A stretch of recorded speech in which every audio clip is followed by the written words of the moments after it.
historian Gordon Hasse. Thanks for doing an interview with me. I'm kind of nervous with you standing next to me. You're very welcome. Thank you. So tell the fine folk watching MarcoTV right now what you're all about.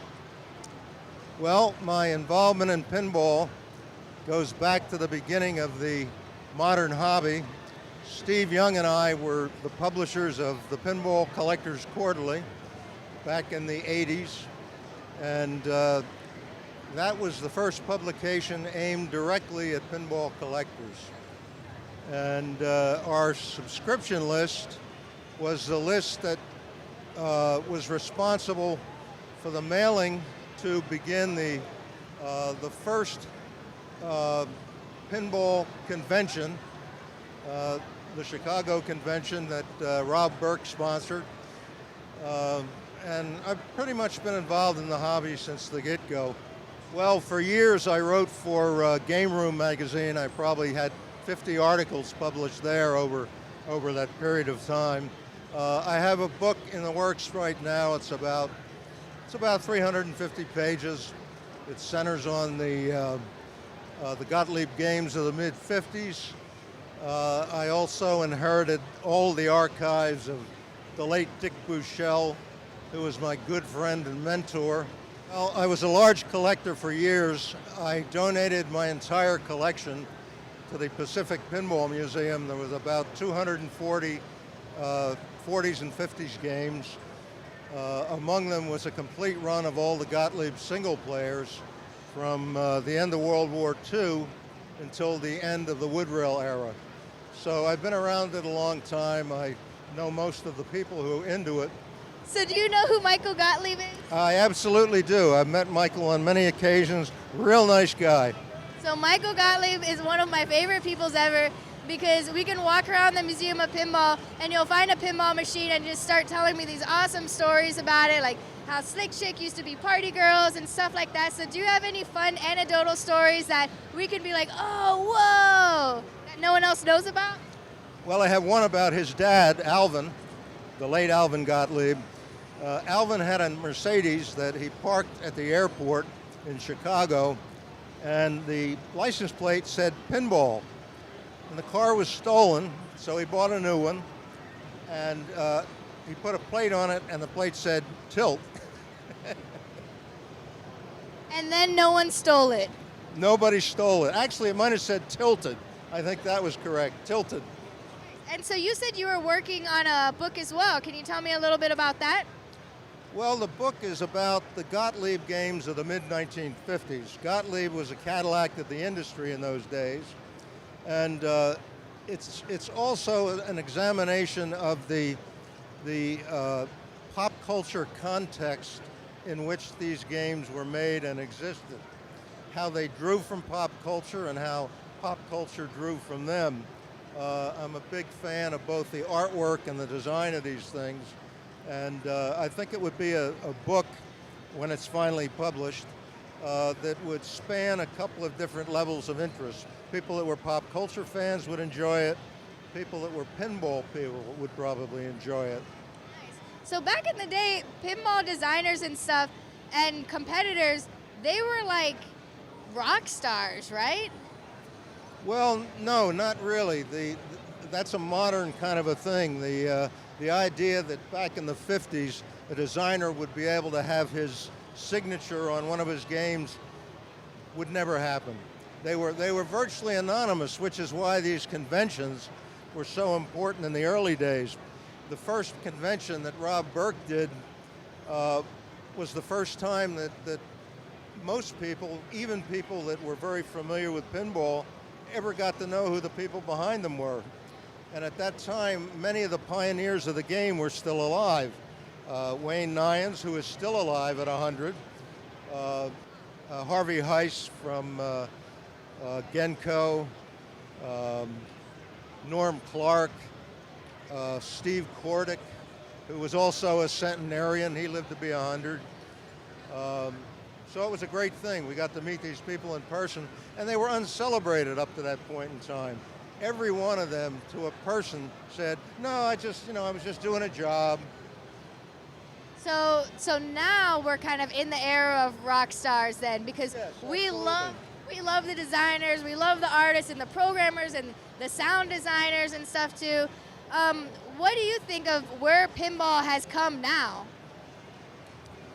Well, at the risk of getting hate mail, I think unfortunately, the manufacturers, in my opinion, are not designing for the end audience. They're not designing for the operator, and they're not designing for the casual player, who for years was the backbone of that industry.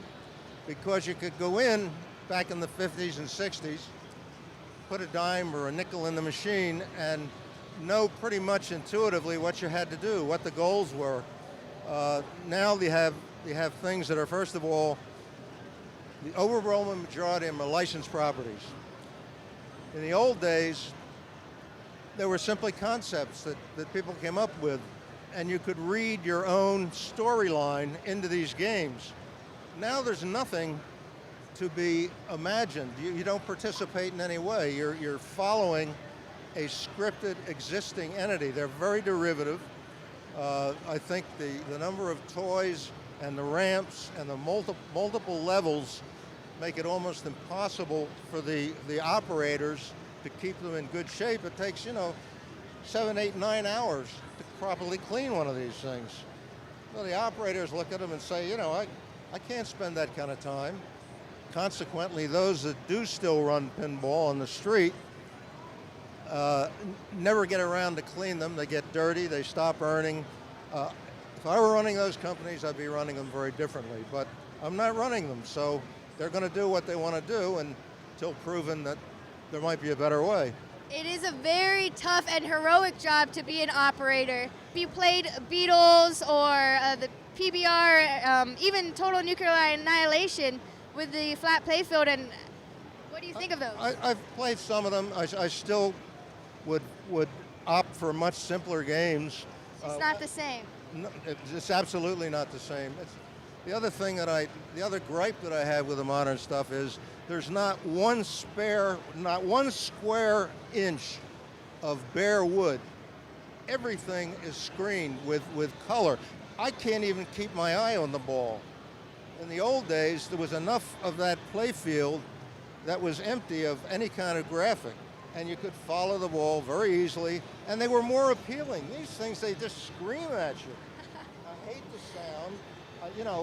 You wouldn't hear this if it had been a convention of games from the 40s and 50s. It's nothing like the soothing sounds of bells and chimes and knockers.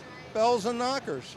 This stuff, I mean, in this jaded. environment, you can't even discern which game's being played. It just all melds. But anyway, look, I'm an old timer. I'm not going to apologize. He's still here though, y'all. I'm not going to apologize for my curmudgeonly ways or thought about pinball. I love pinball. I just wish it were simpler. If I were one of the manufacturers today, what I would do, I would go back to building games like they built in the 50s and take them abroad to markets that have never seen pinball machines, and build it from there. I mean, I'm delighted that there's a renaissance, but I'm concerned that when the doctors and lawyers and Indian chiefs that can spend $8,000, $9,000 for a game are exhausted, or their wives say enough, who are they going to sell to? So how much were games back in before the 70s, or when what was pinball's highest era? Well, it depends entirely upon who you're talking with. People who played pinball in their growing up years, that's always their favorite era. So I say, I say 50s was the golden age. Guys that played in the 80s, 80s was the golden age. So it's entirely subjective. But from a standpoint of game development, in my judgment, 50s was indeed the golden age, because every single major innovation in the game happened from the time the flipper was invented in '47 until the end of the wood rail era. The multiplayer games came in, the pop bumper was invented, the kickers were invented. and these are all enduring aspects of the modern game. So that would be my choice. One of those games in the 50s, a single-player Gottlieb, probably cost the distributor, maybe $250, $300. That's it? That's it. I know inflation and stuff, but wow, yeah, okay, so that's really puts into perspective. When I was a kid, I was buying used pinball machines for $35 to $50. Well, for me, as someone who can't afford a new in-box pinball machine, I think about my career and I'm like, I need to be successful in my career just so I can be a pinball collector. So it kind of makes me work harder in a way. Yeah, well, that's good. That's good. If you like it that much and are incented to work harder, God bless. So now everyone that's watching is like, all right, you're talking about all these 50 and Woodrow pins, but where can we play those, Gordon? There's 6 of them here. Does Pacific Pinball Museum have a bunch of Woodrows too? They have my whole collection of 240. Their collection right now is over 1,500 games, but they can only, in their current location in the museum, they can only put out about 100 at a time. And they have a warehouse, but they're having problems. They wanted to use that as a continuing show event, but they're having difficulty with it. They also have the promise from another big collector of probably 500 to 600 additional games, but they have no place to put them at the moment. So they're really still in a launch mode. Yeah, I can't wait till Pacific Pinball Museum in Alameda, California, correct? Yeah.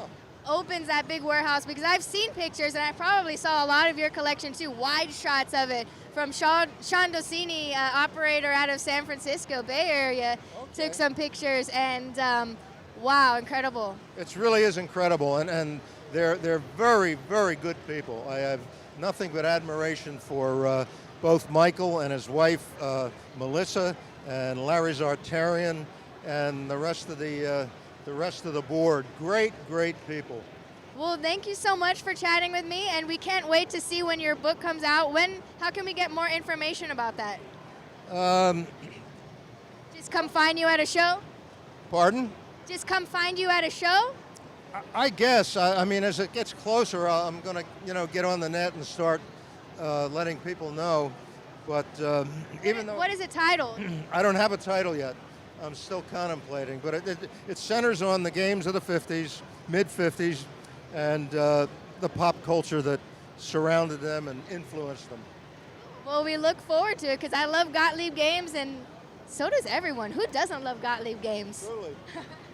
Thank you so much. Oh, you're welcome. It was a pleasure. Thanks. Bye.